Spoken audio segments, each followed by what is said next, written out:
Halo guys, Assalamualaikum warahmatullahi wabarakatuh. Bagaimana kabar kalian semua? Mudah-mudahan kabar kalian semua ada dalam lindungan Allah Subhanahu wa taala. Amin ya robbal alamin. Dan tak lupa saya doakan pada kalian semua, semoga sehat selalu, bahagia selalu, dan dimudahkan rezekinya ya, dan berbarokah. Di video kali ini saya akan bercerita ya, masih bercerita tentang pekerjaan saya atau kronologi saya di bawahnya saya itu ke tempat penampungan ya. Karena waktu itu ada pembersihan ya, pembersihan idgoma seperti gitu ya. Jadi waktu itu saya lagi kerja di hotel di sana di Arba Asrin ya, bukan di sini. Jadi saya masih ingat ya betapa sedihnya kalau kita dibawa sama polisi ya. Oke, sebelum melanjutkan video ini jangan lupa dengan cara like, bantu like, comment, and subscribe ya. Terima kasih yang sudah menonton terima kasih yang sudah bergabung di pencarian Facebook ya. Karena di pencarian Facebook alhamdulillah ya sudah mencapai hampir 50% ya. Jadi saya banyak-banyak terima kasih yang sudah menonton dan tidak berkomentar ya. Terima kasih banyak. Terima kasih banyak. Semoga kalian semua dimudahkan rezekinya, dimudahkan segala urusannya. Yang punya hutang segera terbayar hutangnya. Oke, kita lanjut. Kenapa saya bisa ditangkap sama polisi ya? Waktu itu saya kerja di hotel ya, masih di hotel tapi di Arba Asrin ya. Tepatnya ada yang datang waktu itu ya, pembersihan idgoma gitu ya. Karena idgoma saya itu tidak sesuai dengan pekerjaan saya ya. Kan idgoma saya itu nggak tahu itu, kata orang mah itu idgoma saya itu nyetir ya. Jadi supir, ada sebagian idgoma saya itu kerja di kebun ya. Ya pokoknya saya tidak tahu, pokoknya yang penting saya bisa kerja, bisa gajian gitu aja saya mah. Nah setelah itu saya lagi kerja di atas ya, di kamar lagi pasang biasa kislahab sarasap kayak gitu. Terus dipanggil ya sama polisi, sama mudir saya satu orang India, sama mudir saya. Udah taunya dia udah ada di belakang saya itu, polisinya tinggi banget ya. Katanya begini, Sodik. Saya kaget ya karena lihatnya ya dia polisi gitu, jadi kaget gitu. Tang, kesini katanya. Saya dibawa ke bawah, diturun ya di ruangan istiqbal. Setelah itu dipinta idgoma ya. Idgoma saya dipinta, terus dicatat ya. Dicatat semuanya. Setelah itu gak tahu, kirain saya nggak bakalan dibawa, ternyata saya juga dibawa. Setelah itu idgoma saya dikasih lagi. Setelah dikasih lagi mungkin beberapa 10 menit lah, setelah 10 menit kemudian dia mengambil saya, katanya ayo kamu ikut sama saya dibawa sama mobil ya, dimasukin sama mobil tapi tidak diberogol ya, cuman itu aja, dipegang tangan saya, dibawa dimasukin sama mobil. Setelah itu, setelah di mobil ada satu orang ya, baru ada satu orang Yaman ya, orang Yaman. Saya nggak itu, tapi pasrah aja, ini maksudnya gimana gitu, saya kan nggak tahu. Waktu itu saya nggak bisa ngomong ya, cuman bisanya itu mapi malum, cuman oke kayak gitu ya. Nah setelah itu dibawa terus di setiap hotel, disamperin setiap hotel. Ternyata satu mobil itu satu mobil jeep ya, isinya hampir 10 orang, sempit banget. Bahkan waktu itu saya belum punya HP, cuman HP jadul doang gitu. Alhamdulillahnya itu pulsa saya masih ada gitu. Jadi waktu di mobil saya telepon si Uwa yang pernah bawa ke sini ya, bawa saya ke sini, telepon, kata saya, Wah, saya dibawa sama polisi gitu. Mungkin nggak tahu itu saya dibawa kemana kayak gitu. Setelah itu mungkin si Waim, ya tenang aja katanya gitu. Setelah sampai ke penampungan itu kurang lebih saya 3 hari 3 malam ya di sana, 3 hari 3 malam.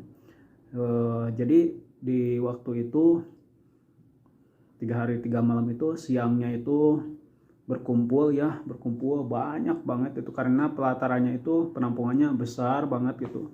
Ternyata setelah di sana banyak banget gitu, jadi bermacam-macam kasusnya gitu. Kalau saya sih bukan kasus kayaknya gitu, cuman idgomah saya itu tidak sesuai dengan pekerjaan saya gitu ya. Pekerjaan saya mungkin nyupir atau di kebun, ternyata saya dikerjakan di hotel gitu. Waktu itu ada pembersihan, kalau tidak salah itu waktu itu tahun 2018 ya, tahun 2017 akhir. Jadi mau menginjak ke tahun 2018. Nah, kita lanjut lagi. Jadi waktu itu siangnya itu berkumpul diarahkan ke sana, terus bikin macam-macam ya, lampiran itu idgomah saya diambil lagi. Terus kenapa saya itu ya, apakah saya itu dikasih makan atau tidak? Nah, itulah susahnya atau sedihnya. Saya 3 hari 3 malam menemukan makan itu 3 kali ya. Jadi satu porsi yang kecil itu 5 orang, atau iya 5 orang ya, kurang lebih 5 orang di itu ya, di sama-sama gitu dimakan sampai perebutan kayak gitu. Nah, setelah itu mungkin sorenya dikasih roti 1 udah gitu. Gue dikasih roti 1, asir 1 udah itu. Jadi setiap hari, setiap malam itu saya nggak bisa tidur ya, walaupun mata saya itu udah ngantuk ya, karena gimana tidur mau gimana, banyak banget orang gitu ya. Terus diem itu setelah diarahkan ke sana, diarahkan lagi ke sini gitu, saya sampai pusing. Saya sholat udah di masjid itu, saya udah ngantuk, saya udah tidur gitu, terus disuruh keluar lagi, marah-marah terus pokoknya, kamu gak boleh tidur kayak gitu. Setelah itu dipindahin sama tangga ya, ada tangga di situ kotor banget, dan ada karpet juga masih digulung ya. Waktu itu saya berapa orang, 20 orang ya di situ.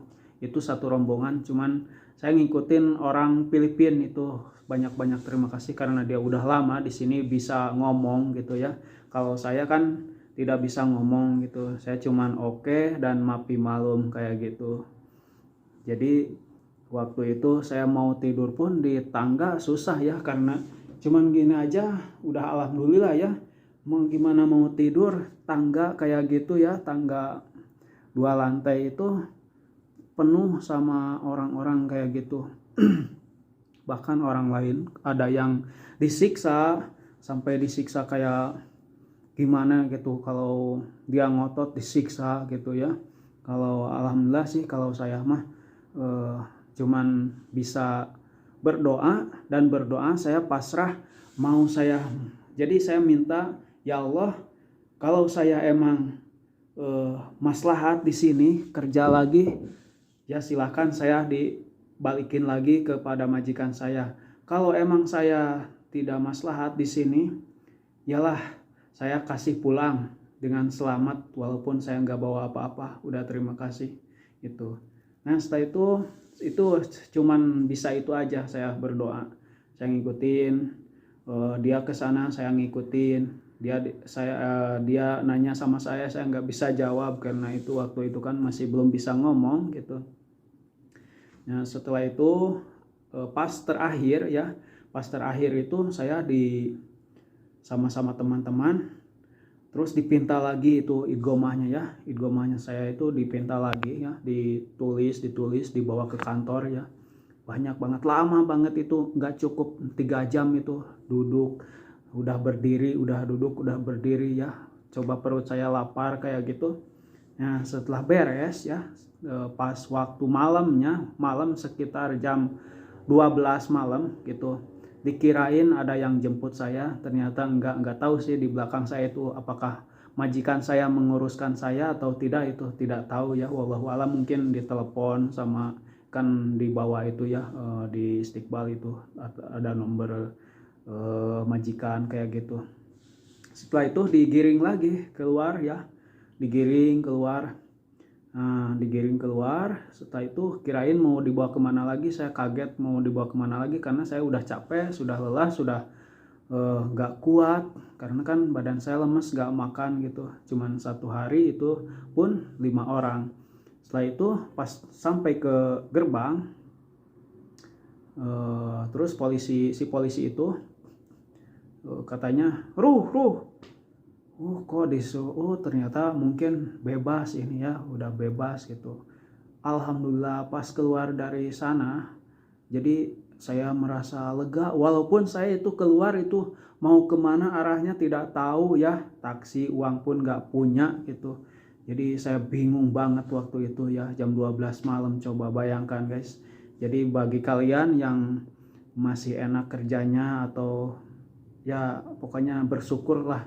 Tapi saya juga udah bersyukur alhamdulillah, walaupun saya dikeluarin waktu itu jam 12 malam, saya cuman punya pulsa mungkin 3 real lagi ya, nggak tahu itu. Nah, saya ditelepon lagi, udah tunggu aja, nggak ada yang jemput. Bahkan mudir saya yang di sini yang Yaman nggak berani karena dia juga takut ditangkap ya. Nah, waktu itu pas saya keluar pergi ke jalan ya, ternyata saya menemukan lagi teman pas waktu saya naik mobil polisi itu ada orang Yaman. Nah, disitulah Allah saya pertemukan sama Yaman gitu, sama orang Yaman lagi. Ternyata alhamdulillah saya sampai berpelukan, alhamdulillah itu menemukan. Saya ditanya, kamu mau pulang kemana? Ya gak tahu, mau naik taksi mungkin. Jangan katanya, mudir saya mau jemput saya, kamu ikut saya saja katanya gitu. Saya ternyata akhirnya ikut sama dia, alhamdulillah. Setelah di mobil, jadi ditelepon lah itu siapa mudir saya itu ya, yang asistennya bos saya itu nelpon, Herman, coba kasih sama orang Yaman. Dia nelpon, mungkin ngomong, tolong bantu sampai ke tempat hotel saya, tempat kerja saya, mungkin kayak gitu ya. Nah, setelah itu alhamdulillah gitu.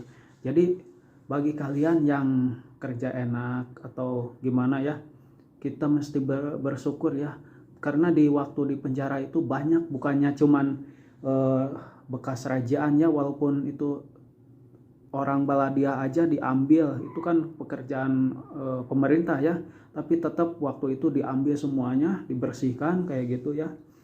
Nah, saya lihat itu lebih bersyukurnya lagi, saya itu lihat di atas karena ada tempat penjaraan ya, tempat kurungan di atas, ada yang ngasih surat ya, ditulis ya, ngasih surat, dilempar ke bawah ya, tempat saya duduk di bawah itu. Dia nangis mau keluar gitu, mungkin udah lama gitu, cuman tangannya gitu-gitu aja, dia pingin keluar, dia nggak bisa. Saya lihatnya sedih banget, menangis. Apalagi saya udah melihat ada yang diborgol, mungkin itu orang mana, hitam banget, orang Sudan apa mungkin itu orang mana itu, dia tangannya digantung ya, itu diperlihatkan, coba disiksa.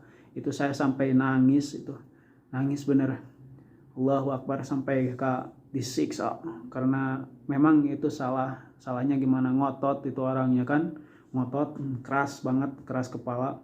Jadi ngotot ampiling, tadinya sih nggak diborgol ya, karena dia ngotot terus diborgol. Setelah dia masih ngotot, diborgol langsung diginiin gitu. Setelah dia masih ngotot, ternyata sebelah ya diangkat, coba di bawahnya itu kaki sedikit, ini diangkat kayak gini ya. Jadi saya nangis banget kalau lihat waktu itu. Ini pengalaman yang tak bisa dilupakan. Nah, jadi pengalaman saya itu waktu kerja di sini ya, kerja di sini tuh banyak banget pengalaman ya, terutama itu yang paling tidak bisa dilupakan karena waktu kesini saya kan masih beberapa bulan ya, jadi nggak bisa ngomong kayak gitu ya, cuman bisa mapi malum gitu. Nah jadi gitu aja yang saya sampaikan, mudah-mudahan bisa buat menginspirasi kepada teman-teman semua ya yang ada di Arab Saudi maupun dimanapun itu, ada di Malaysia, Taiwan, mau di mana saja itu mungkin saja itu bisa berkaca ya. Jadi kita mesti bersyukur ya, kalau kita kerja gitu capek sedikit ya jangan mengeluh gitu, wajar aja kalau kerja di Arab gitu maupun di Timur Tengah gitu ya, kita bersyukur aja gitu. Oke, sekian dulu yang saya sampaikan, mudah-mudahan ada manfaatnya. Wabillahi taufik wal hidayah. Wassalamualaikum warahmatullahi wabarakatuh.